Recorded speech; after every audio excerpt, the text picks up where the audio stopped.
এসির বাতাস মতন তোমাদেরকে। তোমরা যারা আসছো শঙ্করপুর, তো তোমরা বুঝতে পারছো, যারা শঙ্করপুর আসোনি তোমাদের বলি বন্ধুরা, একবার সন্ধ্যাবেলা এসে ঘুরে যেও। দীঘা থেকে বাড়ি ফেরার পথে মেরিন ড্রাইভ ধরে এসে এখানে ঘুরে যেও। আসার পথে নাইখালি ব্রিজের পাশে পাবে মা নাইখালির মন্দির। এটা 350 বছরের পুরনো। এখন মন্দিরটা পুরো নতুন রূপে আবির্ভাব হয়েছে, মন্দির করা হয়েছে আবির্ভাব। তো সেখানে লাইটিং শোটা যে সন্ধ্যাবেলা হয় সেটা দেখার মতন রয়েছে, আর মিউজিক্যাল ফোয়ারা রয়েছে। আর সেখানে একটা ছোটো পার্ক রয়েছে, কিডস জোন, ছোটোদের পার্ক রয়েছে। তারপর তোমরা নাইখালি ব্রিজ দেখতে হবে, সেখান থেকে ব্রিজের উপর দাঁড়িয়ে তোমরা জেটির যে ভিউটা সেটাও তোমরা পাবে। তার পাশে রয়েছে দীঘা শঙ্করপুর যে প্রমোদতরী, তো সেটাও তোমরা দেখতে পাবে, প্রমোদতরী।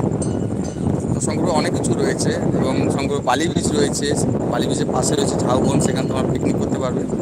তো যাই হোক, যারা লাইভটা দেখছো একটু সাপোর্ট করো, ভালোবাসা দিও।